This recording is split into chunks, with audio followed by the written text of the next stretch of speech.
2019년 12월부터 2020년 7월까지 어떤 일이 있었냐면은 50대 B 씨라는 사람이 이 경찰관을 사칭해가지고 채팅 앱에 접속해가지고 10대 청소년 2명을 성폭행하고 또 이 불법 촬영하는 그런 혐의로 체포된 적이 있는데 경찰을 사칭해 미성년자들을 성폭행한 혐의로 재판에 넘겨진 53살 A씨에게 징역 8년을 선고했습니다. A씨는 채팅 애플리케이션으로 만난 10대 미성년자 2명을 상대로 협박한 뒤에 성폭행을 저지른 혐의를 받고 있습니다. 어떤 방식이었냐면 이제 채팅 앱에 접속을 해가지고 조건 만남을 하자 이렇게 제안을 해가지고 청소년들하고 만나면은 위조된 경찰 신분증이죠. 이거하고 테이저건 이런 것들을 보여주면서 내 경찰인데 함정수사처럼. 그렇죠. 너 조건 만남 하려고 했지. 그래서 내 말 안 들으면 경찰서에 가야 돼. 이런 식으로 해가지고 징역 8년을 받던 사건이 있었고 그리고 또 이렇게 또 경찰을 사칭한 범죄도 많았지만 국정원이나 청와대 같은 그렇죠. 이른바 우리가 이제 생각하는 고위 권력기관들 거기 사람들을 사칭하는 그런 범죄들도 꽤 컸어요. 대표적인 사건이 우리나라 초대 대통령이 이승만 대통령 시절에 1957년에 벌어진 사건이에요. 57년.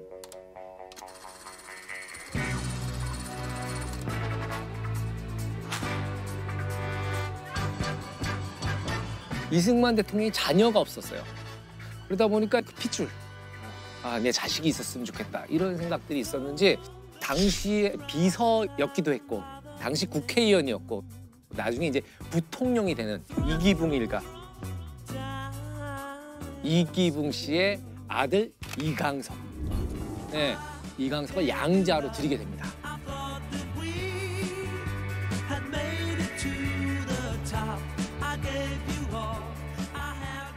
그 이강석은 졸지에 최고 권력자의 아들이 된 거예요. 아들이 되면서 이제 이 사람이 행패를 부리기 시작하는데 백주 대낮에 헌병 정복을 입은 헌병 뺨을 때리고 파출소에 들어와서 막 집기를 파손하고 막 행패를 부려도 그걸 막을 수 있는 사람이 아무도 없었던 거예요. 그리고 또 이 이강석이 이제 그 서울대 법대 편입을 시도했다가 서울대 재학생들의 강한 반발로 또 무산된 적이 있고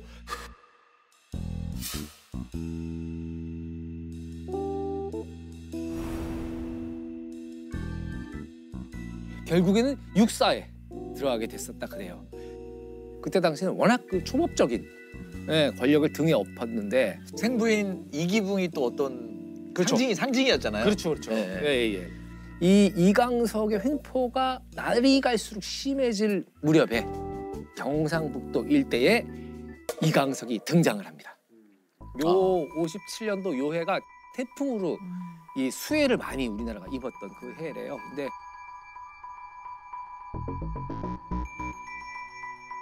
영남 지방 일대를 휩쓸었던 대폭우로 말미암아 수많은 건물과 인명 피해를 보았습니다. 이때 이제 대통령의 아들인 이강석이 등장을 해서 우리 아버지의 분부를 받고 몰래 지방의 수해 피해를 조사하러 왔다. 뭐 이렇게 해서 이제 나타나게 되는데 이 이강석이 경북 일대를 돌아다니면서 지역에 있는 경찰서장들을 만나고 지역 유지들을 이제 만나게 되는데 이 사람들로부터 뜯어낸 금액이 50만 환. 50만 환인데 어느 정도냐? 당시 1만 원이면은 쌀 한 가마니를 살 수 있었대요. 그러니까 지금 한 가마니가 한 25만 원 정도 한다 그러니까 1,250만 원? 아니 근데 그때는 쌀 한 가마니의 가치가 쌀 한 가마니는 엄청 힘든 거였죠. 한 달 월급이었을 거요? 맞아. 한 달 월급에 쌀 한 가마니. 이 이강석이 그 경북 일대를 이렇게 헤집고 돌아다녔는데 사실 이 이강석은 가짜 이강석이었던 거죠.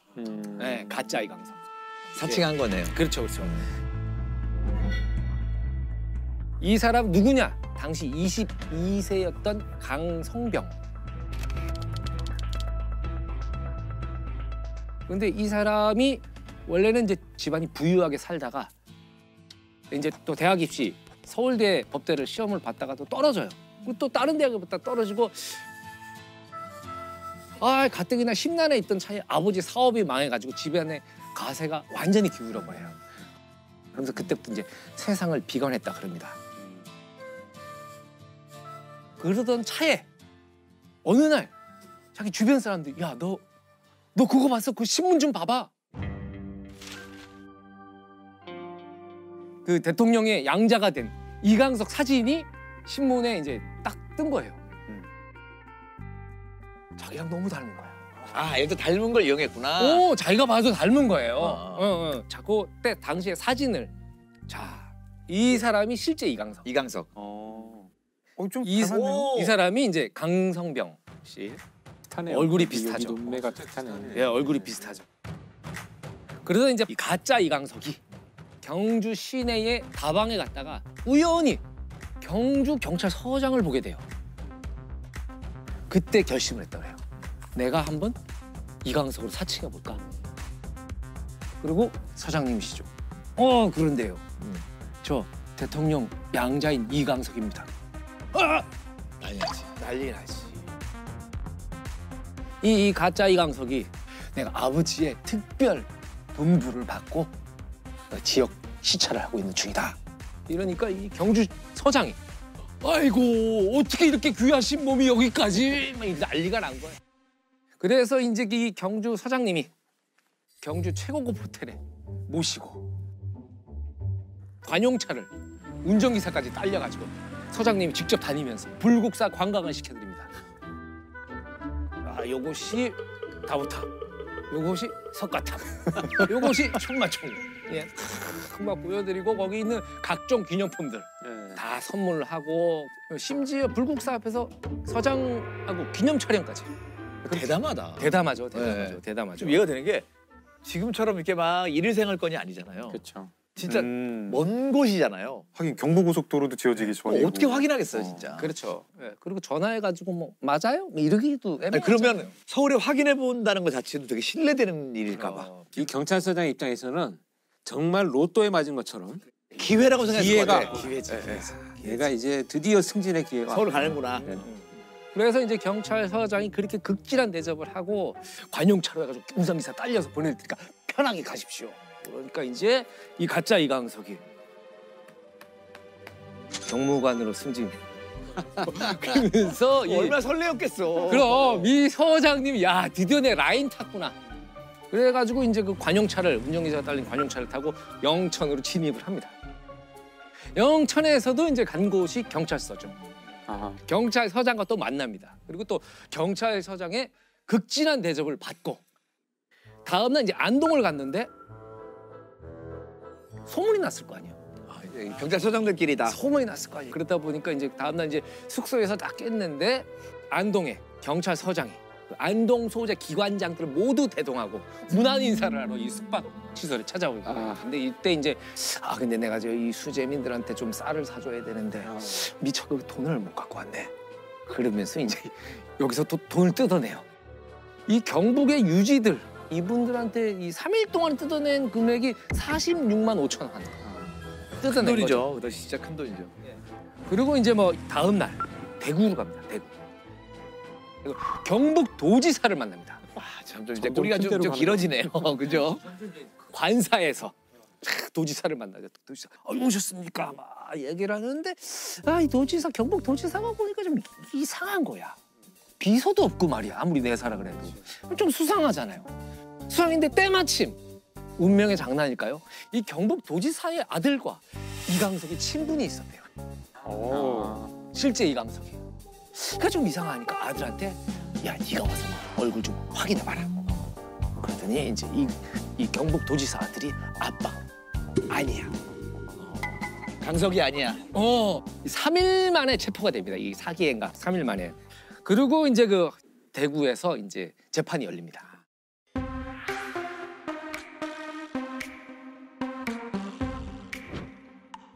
당시에 그 1000명이 넘는 방청객이 몰려 들어가지고 이 판사가 사람들한테 낑겨갖고 법복이 찢어지고 화제의 사건이네요. 대구 법원에 있던 재판정에 있었던 의자 반이 파손이 됐대요.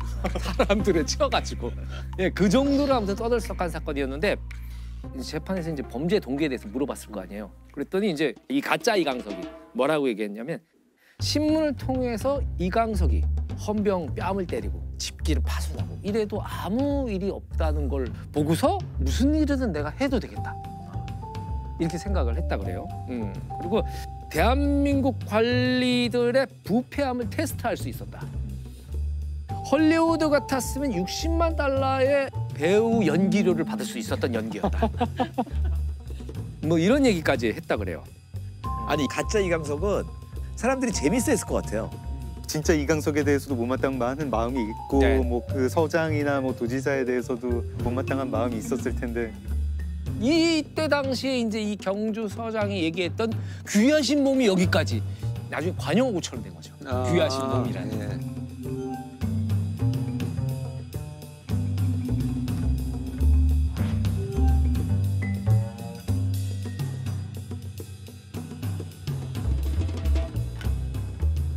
극진히 접대했던 관료들도 사실은 굉장히 벌을 받아야 되는 사람들 아닌가요? 네, 맞아요. 그래서 근데 그 5명의 경찰 고위 간부들은 감봉이나 견책 정도 되는 걸로 마무리됐다 그래요.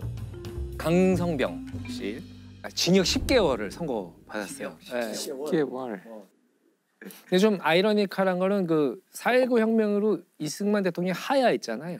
그리고 그 이강석이 권총으로 이기붕과 어머니하고 자기 동생을 사살하고 자기도 이제 권총으로 자살하는 그런 사건이 있었는데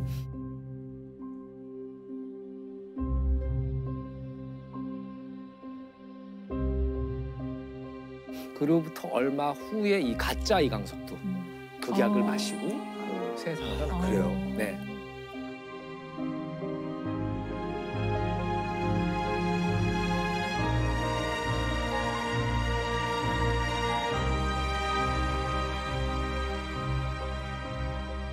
우리가 정말 범죄 수사에 이용될 수 있을까 하는 것들이 있는데 이제 미세 증거라는 건데요. 같은 것들인데 그러니까 막 현미경으로 보거나 확대해야 되는 증거물들을 이제 미세 증거물이라고 하는 건가요? 네.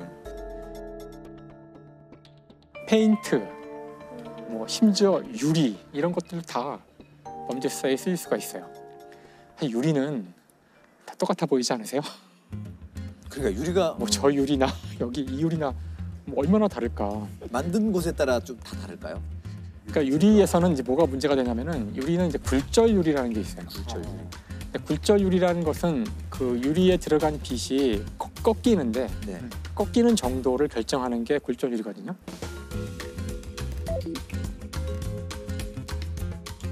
꺾이기 때문에 이 안경이 있는 거예요. 안경이 유리에서 빛이 꺾이기 때문에 그렇죠. 사람 머리는 꺾인 걸 모르니까 빛이 꺾이지 않고 직진해 왔다고 착각을 해서 크게 보이는 거거든요. 그러니까 이게 꺾인다는 게 중요한데 물리학자는 이 굴절율을 소수점 거의 1000만분의 1까지 될 수 있어요. 1000만분의 1. 네네. 따라서 사실 유리의 굴절율은 A의 유리와 B의 유리가 조금만 다르면 굴절율이 조금 뭐 1000만분의 1까지 다를 거고요. 같은 공장에서 나온 유리라도 그런 건 다릅니다. 심지어 한 유리에서조차도 유리의 표면 부분과 안의 부분은 굴절율이 약간 달라요. 밀도가 다르니까. 그러니까 그 캐나다에서 일어난 사고에서는 도로에서 뺑소니 사고로 추정되는 이제 8세 아이가 죽은 건데요. 네. 처음 뺑소니인 줄 알았는데 이제 사건을 추적하다 보니까 용의자가 나온 거예요. 뭔가 본인은 아니라고 주장하는데 이 피해자의 몸에서 유리 조각이 하나 나왔어요. 네. 근데 그것이 바로 이 용의자 집에 있는 주차장에 있는 유리랑 비교했는데 이제 소수점 몇 대까지 같았던 거죠. 그러니까 유리 DNA네요. 그렇네요. 거의. 유리 DNA. 그래서 이제 많은 분들이 그래 범죄를 저질렀으니 지문을 닦자, 그다음에 장갑을 끼자, DNA 한다니까 DNA 안 떨어지도록 다 준비하고 이렇다고 할지라도 지금 이야기한 것처럼 자신도 모르게 아주 작은 눈에 보이지도 않는 미세 물질이 떨어지면 그거를 가지고도 역시 추적을 하여 범인을 잡을 수 있다는 거죠. 그래서 범죄를 저지르면 반드시 잡힌다. 그러니까 지금 현재 과학기술의 수준은 몇 개 중요한 증거들을 막는 걸로는 안 되는 수준까지 와 있기 때문에 그 모든 증거는 다 과학기술로 밝혀낼 수 있다는 거죠. 벌어진 그런 아주 좀 대표적인 사건 하나 소개를 해드릴게요. 범인 일당은 이제 남매예요. 남매. 네, 남매고 그래서 여동생이 소셜 미디어로 회색 클럽을 해가지고 모아요. 그래서 이분들이 뭘 사겠다라고 하면은 주문을 보내면은 오빠가 그거를 중국에서 기술자를 데리고 만드는 거예요. 만들어가지고 한국으로 보내고 쓰고 그러니까 가짜라고 얘기하고 파는 거죠. 얘기하고 팔았는데 소위 말하는 뭐 특 S급 정말 진품 같은 가짜를 파는 거고 아니 이분들이 판 가짜가 가짜 가격이 1,300만 원이에요. 가방인데. 가짜가 H 이런 거군요. 그렇죠. 예. 정가는 얼마길래 정가 1억 1,000만 원.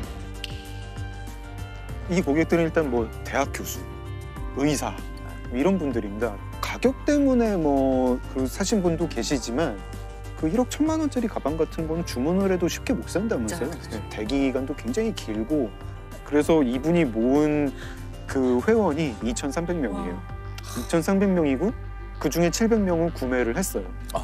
그래서 이거를 이제 적발을 했는데 회원제 사이트에서 중국산 특 S급 가짜 명품을 팔아 34억 원의 수익을 챙긴 남매가 검거됐습니다. 붙잡힌 A씨 남매는 블로그와 밴드에 가짜 명품 사진을 올리는 방식으로 판매 사이트 회원을 2,000명 넘게 모았습니다. 가짜 명품 80억 원어치를 팔아 34억 원을 챙긴 A씨 남매는 포 등 외제차를 타며 호화로운 생활을 해온 것으로 드러났습니다.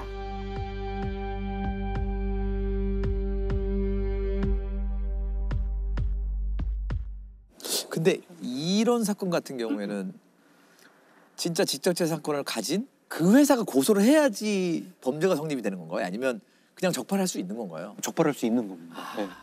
그 회사가 고발하지 않아도 우리가 이제 지나가다가 사실은 짝퉁 판매업소를 보고 고발을 하면은 경찰이 수사를 하고 기소를 할 수가 있어요. 그 회사들은 이제 그런 걸 기초로 해서 손해배상 청구를 하는 거예요. 네. 너 때문에 우리의 브랜드 이미지가 이렇게 하락했고 그걸로 수익을 봤으니까 이 정도는 손해로 계산을 해서 우리한테 배상을 하라. 민사로는 절로 나가야 돼요. 근데 짝퉁을 만드는 건 분명 범죄인데 네. 짝퉁인 거를 인지하고 구매하는 거는 범죄인가요? 아닌가요? 아, 구매하는 건 범죄가 아닙니다. 구매하는 거? 네, 짝퉁은 사는 사람 처벌을 받지 않아요. 그래서 우리가 좀 약간 좀 죄의식이 없죠. 자기 이거 사는 걸로 인해서 피해자가 있다는 생각을 잘 못해요. 그냥 가벼운 마음으로 짝퉁을 샀다고 생각을 하는데 사실은 범죄 조직의 수익이고 그 조직이 어디서 성매매업소 만드는데 투자를 한 셈일 수도 있습니다. 네. 이게 그냥 수요 없어지면 싹 없어질 만한 범죄거든요. 그렇죠. 수요가 있으니까 수요 때문에 공급이... 생기는 범죄잖아요. 네. 제가 오늘 낮에 그 압수물품 그 컨테이너 다녀왔는데 이런 것도 가짜가 있나 싶을 정도로 정말 그냥 생필품 우리 쓰는 거 그런 것도 가짜가 많아요. 여기가 그러면 이제 압수물품 놔두는 그런 네, 동원 창고입니다. 와. 이게 이렇게 있으니까 되게 좀 기묘하달까? 사실 이제 이 제품은 네. 그 아울렛에서 판매했던 거거든요. 이거 사는 분은 그러면 진짜 이게 진짜인 줄 알고 썼던 거겠네요. 네, 그렇습니다. 이런 그라인더도 공업용 그라인더 가는 거요. 그렇죠. 그렇죠. 깨지면 실면 돼요. 막 돌아가다 날아가가지고 눈에 들어가고 막. 네. 마스크도 짝퉁 있어요. 짝퉁인데 검정필. 한국산업 원중국내 검정필 획득. 이거는 한참 코로나 마스크 모자랄 때 신고가 들어와가지고 이게 그 대란이 일어났었던 그 물건. 이야. 그래서 만들자마자 인기 끈다 싶으니까 바로 그냥 또 짝퉁을 만들고 참.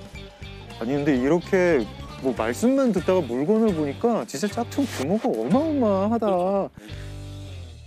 그러니까 저는 이게 꼭 명품보다는 뭔가 신용과 브랜딩이 된 제품은 짝퉁이 나오는 것 같아요. 그쵸. 네. 왜냐 그 이름 보고 다 사니까.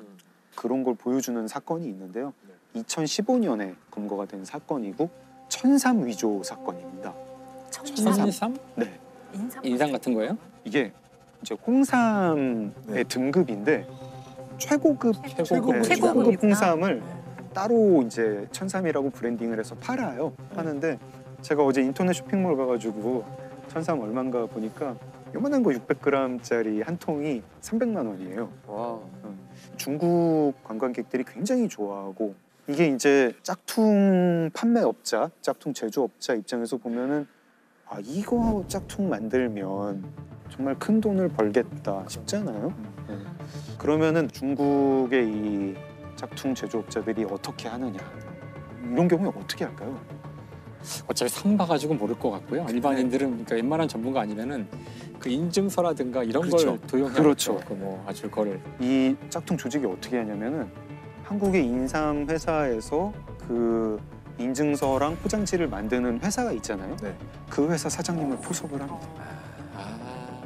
포장지 만드는 기계랑 정품 인증서 만드는 기계를 한 대씩 더 만들어. 정품 인증서를 수만 장을 만들고 그 만드는 기계를 인천항에다가 배에다 실어요. 배에다 싣는데 그날이 일요일이었대요. 네. 그리고 이제 이 판매 조직 입장에서는, 제조 조직 입장에서는 다 끝난 거잖아요. 내일 중국에 가서 기계 열심히 가동해가지고 포장지로 포장해서 팔 일만 남았다. 그렇게 생각을 하고 강원도의 별장에 가가지고 파티를 엽니다. 파티를 열고 내려오다가 특사경이 체포가 돼요. 피의자가 저기 출국하기 전에 네. 뭐 자기들만의 그 파티를 한다고 거기 별장이 있는 곳에 네. 우리 저희가 또 추적을 해가지고 일당을 검거한 사례인데요. 그 하루 정도만 늦었으면 아마 선적이 됐을 거예요. 중국으로 가는 배에 실리려 했는데 네. 마치 딱 그 전날 영장이 나온 거예요. 지금 생각해 보면 그 포장지하고 증명서 네. 이런 것이 나갔으면 상당히 그 업체는 큰 타격이 있었을 거라고 생각합니다. 보통 홍삼을 최상품인 천삼으로 둔갑시켜서 시가 650억 원 상당을 중국에 유통하려던 일당이 적발됐습니다. 이들은 가짜 천삼 이주에 필요한 인증서와 포장지, 포장용 기계 등을 중국으로 가져가기 위해 임시 보관해오다 특거청 특별사법경찰에 덜미를 잡혔습니다. 지금까지는 근데 뭐 이제 소비재였고 어떻게 보면 좀 뭐 귀엽다 뭐 이런 사건인데 짝퉁 때문에 안전에도 굉장히 위험을 많이 이렇게 입을 수 있는 약 같은 거 먹는 약 같은 거. 이제 제일 큰 문제는 처방을 받았는데 가짜 약을 사게 되는 경우죠. 네, 이제 기본 유통시장에도 뿌려져 있다. 기본 유통시장에 엄청 많이 뿌려져 있고 엄청 많이? 네, 엄청 많이 뿌려져 있고 아예 그걸 노리는 가짜 약이 나오는 게 네. 이건 무서운 얘기네. 네. 말라리아 약을 그렇게 가짜 약을 만든다는 거예요. 이건 이게 진짜 아프리카나 이제 동남아에서 말라리아로 죽는 사람이 많은데 그래서 이제 국제기금 같은 데서 말라리아 약을 대량으로 사서 이제 쓸 수 있게 하는데 그거를 노리고 말라리아 가짜 약을 먹는데 이 약을 먹으면 효과가 없잖아요. 그래서 말라리아에 걸리는 거죠. 아프리카에서 매년 10만 명이 넘는 인원이 중국이나 인도 등지에서 만든 가짜 약으로 인해 숨지고 있는 것으로 나타났습니다. 지난 2015년 저품질 말라리아 치료제 때문에 목숨을 잃은 5살 미만 영아만 12만 2천 명에 달했다고 밝혔습니다. 그러니까 이거는 아까 무슨 명품 짝퉁하고는 좀 차원이 다른 문제 아닌가요? 목숨이 걸린 거의 살인범죄인데 이건 그렇죠. 살인범죄. 차원이 다른 거 하나 말씀드리겠습니다. 원전 부품 짝퉁 사건. 안 되는데. 네. 대재앙인데 이거. 대재앙이죠. 근데 그런 일이 한국에서 최근에 있었습니다. 이게 2011년부터 2013년까지 이제 뭐 원전 납품 비리라고 알려졌던 사건이고 심각한 부품이 짝퉁이 돼서 원전 6곳을 그렇게 이제 세운 그런 사건이에요. 원자력 발전소에 또 불량 부품이 사용된 것으로 확인돼 신고리 2호기와 신월성 1호기 가동이 중단됐습니다. 교체에만 넉 달 정도 걸려 당장 다음 달부터 시작될 전력난을 극복하기가 만만치 않습니다. 그때의 그 문제의 부품은 뭐냐면 제어용 케이블이라고 하는 케이블인데요. 원전에서 사고가 났을 때 안전 설비가 원전을 이제 차단하는 그런 설비가 있는데 그때 신호를 보내는 그런 케이블이에요. 굉장히 중요한 거예요. 사고가 났을 때 엄청난 거잖아요. 엄청나죠. 그게 가동을 네. 안 되거나 이러면. 네. 만약에 이 케이블이 제대로 작동하지 않았다. 그러면은 사고가 났을 때 방사성 물질을 차단하지 못할 수 있습니다. 완전히 어마어마한 일이 벌어지는 거죠. 사실 이런 케이블은 엄청난 압력에서도 가동이 돼야 되고 엄청난 온도에서도 가동이 돼야 되고 굉장히 이제 기술이 중요한 그런 케이블이니까 한국 민간 인증기관에 맡겨요. 그 한국 인증기관이 다시 캐나다에 있는 시험기관에 또 보내가지고 또 여러 가지 테스트를 하게 해요. 근데 캐나다에서 불합격 판정을 받아요. 이게 높은 온도에서 작동하지 않는다. 네. 불합격 판정을 받으니까 어떻게 하지 하다가 그냥 합격한 걸로 고치자. 위조를 하자. 가짜 그 짝퉁 부품을 이건 이제 진품이라고 할 수 없죠. 이걸 보냅니다. 그걸 위조를 한 사람이 누구였냐면 한국수력원자력의 간부, 그리고 대기업 전선회사의 간부, 그리고 이걸 인증해야 되는 인증기관 대표. 와, 다 이게 조직적인 범죄네요? 범죄죠. 원전 부품의 시험 성적서를 위조한 혐의로 기소된 업체 간부와 이에 가담한 검증업체 한수원 직원들에게 중형이 선고됐습니다. 원자력 발전소에 불량 케이블을 납품한 혐의로 기소된 전선 업무 고문에게 징역 12년의 중형을 선고했습니다. 피해액이 얼마나 됐나요? 피해 규모가 9조 원에서 12조 원 이렇게 엄청난 규모네. 네, 엄청난 규모죠. 9조에서 12조. 네. 그게 원전 세워야 되고 그 원전 이미 들어갔던 거 다 부숴가지고 교체해야 되고 원전 세운 동안에 더 비싼 에너지로 전기를 공급을 해야 되고 그렇죠. 우리나라 2013년에 전력 수급 위기가 한번 왔었는데 그 원인 중에 하나입니다. 네. 이게 이제 사건이 밝혀지게 되는 경위 중에 하나가 그거예요. 근데 후쿠시마 원전 사고가 나가지고 우리는 어떤가 하면서 감사를 했는데 협력업체들이 이제 제보를 합니다. 저 협력업체는 이상하게 테스트를 빨리 받아. 부품 보증서를 이상하게 빨리 받아. 이런 걸로 제보를 해서 수사가 들어간 것도 있고 마지막에 이 전선 제어 케이블 건은 결국은 이제 내부 고발이었습니다. 내부 고발 아니면 이런 것도 힘들죠. 이거를 이 상태에서 잡았던 게 맞아요. 다행이라고 볼 수도 나중에 있고. 사고가 나서 네. 심지어 원인을 못 찾을 수도 있잖아요. 그럴 수 있죠. 네. 이거 어마어마한 사고가 나면 엄청난 거고. 그러니까 항상 이게 안전과 관련된 것에는 좀 과도할 만큼 주의를 기울여도 되는데 사실 거기에도 이제 우리가 항상 그 효율이나 빨리빨리 하는 원전에 대해서는 그 안전성 때문에 사람들이 걱정을 많이 하고 그걸 이제 우리가 믿고 계속 가동을 하도록 하려면은 그런 전 과정이 투명하게 언제나 유지가 돼야 되는데 사람들이 못 믿게 되면 결국은 할 수 없게 되는 거죠. 자기 신분을 속이고 10년 이상 살아온 어떤 범죄자 이야기를 준비를 했습니다. 네. 사건은 안양시 안양동의 어느 호프집에서 벌어지는 사건이에요. 1997년 4월 11일 그때 28살짜리 어느 술 취한 남자 손님이 그 호프집에 있었는데 이 남자 술이 너무 많이 취했어요. 많이 취해가지고 행패를 부리니까 아주머니가 이제 좀 가라고 정신 차리고 가라고 이렇게 얘기를 했는데 그 남자 손님이 그 순간 이제 확 정신이 미쳐서 그 호프집 주방에 있는 식칼을 들고 와서 아주머니를 마구 마구 그리고 도망을 가요. 처음에는 그렇게 어려운 사건인 것 같지가 않았어요. 그 현장에 뭐 맥주병이나 뭐 그런 칼 같은데 지문이 있고 그 남자가 쓰던 등산 스틱도 있었다고 해요. 지문이 있으니까 금방 잡겠지 하고 그 남자의 집을 찾아서 급습한 게 이틀 뒤였다고 합니다. 이틀 뒤에 남자는 거기 없어요. 사실은 남자는 그때 한국에도 없었어요. 벌써 이틀밖에 안 되는데? 네, 이 남자는 1991년에 미립국을 한 중국 동포였어요. 중국 동포였는데, 예, 한국에서 이제 전기 설비 공사를 하면서 돈을 벌었다고 해요. 이 남자는 사람을 그렇게 살해한 직후에 자기 집에 돌아가자마자 1시간 만에 짐을 챙겨가지고 인천으로 가요. 인천항에 이제 출입국 관리소가 있거든요. 거기 갑니다. 가서 죄송합니다. 제가 불법 체류자예요. 지금 아버지가 임종 직전이에요. 근데 중국 돌아가야겠어요. 이렇게 얘기를 해요. 그때 우리나라에 출국 명령 제도라는 게 있었어요. 불법 체류자가 와서 자기가 불법 체류자인 거를 고백을 하면은 과태료만 조금 매기고 보내주는 돌아가게 해줘요. 네.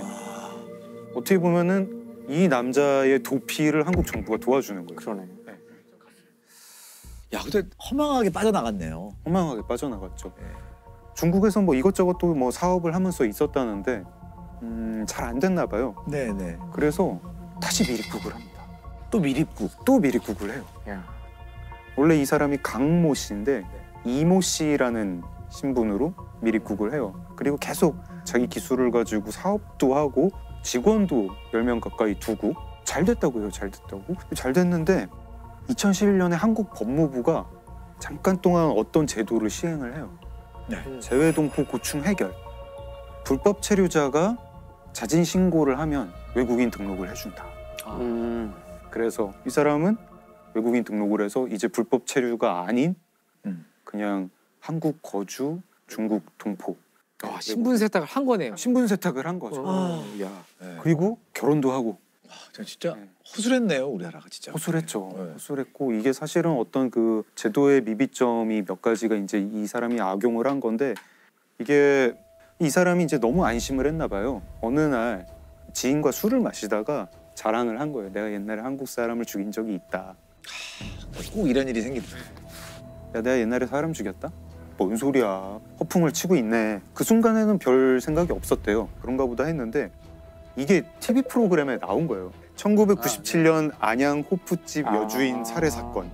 이제 범죄를 다루는 TV 프로그램에 나온 거예요. 그래서 그 지인이 그걸 보다가 이게 그 사람이 해준 얘기랑 너무 비슷해서 경찰에 신고를 해요. 경찰에 신고를 해서 그 사람 중국에 아니고 지금 한국에 있는 것 같다고. 그래서 경찰이 그 신고를 받고 보니까 이게 좀 신빙성이 있는 것 같다 하고 수사에 착수를 합니다. 그 강모 씨라고 하는 사람의 어머니가 한국에 살고 있다는 건 알고 있었고 그 어머니의 전화 통화를 추적을 해보니까 계속 어떤 사람이랑 자주 통화를 해요. 누군데 이 어머니랑 자주 통화를 하지? 지문을 뗐더니 강모 씨가 1997년에 출입국관리소를 나가면서 인천을 나가면서 그때 지장을 찍었어요. 그 지장 지문이랑 같은 거예요. 그래서 체포를 했고 거의 20년 가까이 지난 거네요? 네, 19년이 지난 거죠. 그 살해 사건으로 97년에 살해를 했고 그 사람이 자랑을 한 게 2016년 5월이에요. 이제 강모 씨라고 해야 될지 임모 씨라고 해야 될지 이 범인은 자기 진짜 생일도 까먹고 그러고 살고 있었대요. 체포가 됐고 처벌 받았겠죠? 처벌 받았죠. 징역 13년형을 받았는데 살인을 저지른 강 씨가 국내에 있다는 제보를 받은 경찰은 지장을 역추적한 끝에 수원에 살던 강 씨를 건간 겁니다. 정말 죄송합니다. 죽을 일을 했습니다. 글쎄요. 근데 저는 이렇게까지 신분 세탁을 해서 대한민국에서 20년을 가족을 이루고 살았다는 굉장히 충격적이네요.